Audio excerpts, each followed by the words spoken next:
foliar yun. Hindi yun siya synthetic na pataba. Ibig sabihin, mula sa dahon, papakainin, papunta doon sa root system.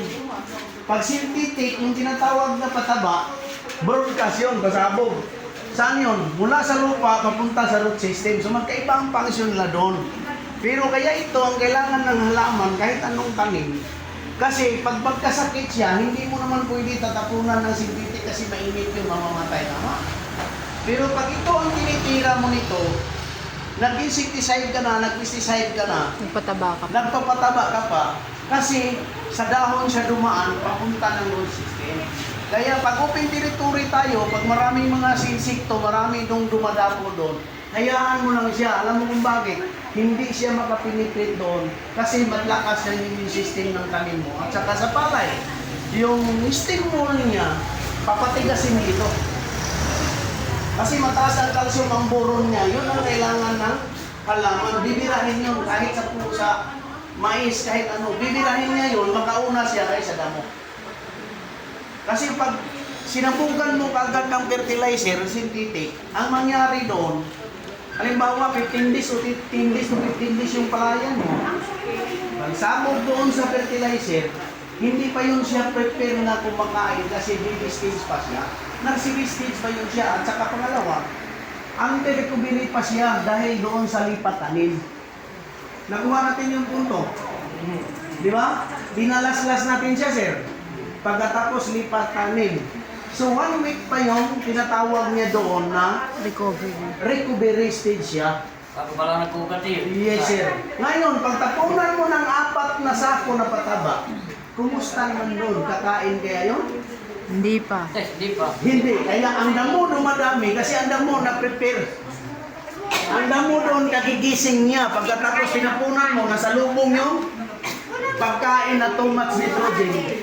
Bumitira si damo, instead si palay. Okay. Pareho tayo magpapalay, pero tama naman yung ginagamit sa application ng tayo Problema. Nakuha natin yung point. Kaya ang atin ditong ginagawa, bago tayo mag-synthetic, kasi sa transition ang sinasabi natin dito, kung nagpasabog ka ng pataba sa palayan mo na 4 na sako, dito sa atin, kung gumagamit ka dito, 1 sako na lang. Malaki ang tipid. Pupuntahin mo yung 3 sako, sir. Palagay na natin tag 1,000 bawat sako. 3,000 yung tatlo. Ito'y toto. Nagkakatipid ka lang? 800. Malaking tipid. Kung isipin mo, mahal. Compute ang kailangan natin dito. Di ba? Ay, ito ay maraming beses. Hindi ka naman pesticide. Pag spray nito, anong takal? 1:1, 16 liters, 16 ml lang sa isang tangke. Para makita mo, hindi ka makapaniwala, sir, kasi paglagyan natin yung tangke na mapuno sa tubig, tubig lang, wala siyang amoy. Kaya alam mo kung bakit? Friendly user siya. Kahit higupin mo pa yung tubig na nakabumba ka doon, hindi ka mamamala. Kasi pag sinasabing organic, ibig sabihin, mga live, natural sila, mga live microorganism, pwede inumin. Pwede siyang inumin. Kaya pag, hindi ko sasabihin, inumin nyo ito kasi pwede. Kasi fertilizer ito eh. Ang ibig sabihin ng kwento doon, na kahit mainom mo siya, nasingot, walang problema siya. Yes, sir. Yun nga. Kasi wala siyang problema kasi hindi siya makakamatay. So, ang sa kanya ng Kibali, ang function niya talaga ang pinakamaganda doon, ang benepisyo, yun ang binili natin. Hindi ang produkto binili natin. Ang binili natin dito, ang pinag-usapan natin, Yung benefits mo sa lupa. Tulad dito, kaliwangan ko sa inyo, hindi 1/6 ang binili mo dito. Ano ang binili mo dito? Benepisyo sa lupa mo. Kung magpa-analysis ka ngayon sa lupa mo, 3 taon bago ipatrabaho ulit sa'yo. Pagkatapos maraming application. Una ang ibibigay, organic materials, tambakan mo yung lupa mo. Kumusta naman? Limestone pa. 3 taon hindi ka nakakain? Kasi hintayin yung 3 taon? So mahirap sila na. Diba? Mahirap pa ni sir. Ang ginawa natin dito, while waiting na nag-rehab tayo sa lupa, nag-production tayo, tama? Okay. Para makakain din ng ating pamilya. Yes. Sa loob ng 1,600 sa isang kilo sa isang hektarya, rinirihan mo na yung lupa at the same time, Nag-harvest ka. nag-harvest ka.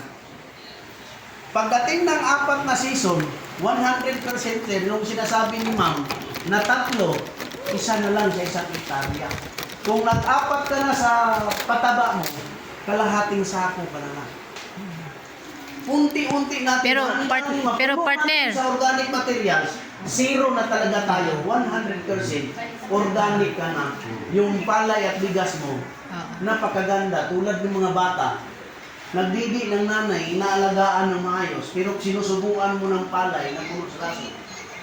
Wala na chemical. Wala na chemical. Tama, di ba, sir?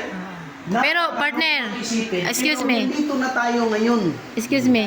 Dito po sa lugar nila, nabanggit kanina, nandito yung ipot ng... Yes, yun ang ng- pinakamagandang. Anong tawag doon?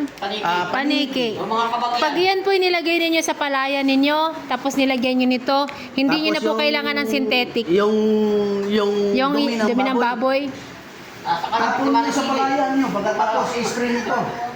One week, ma'am, Natural yun, pinaka-class A na organic materials. Conditioner, acid neutralizer, decomposer siya sa lahat ng mga raw material sa iyong lupa. Ang mangyari doon, ma'am, Hindi nasa ang mangyari doon,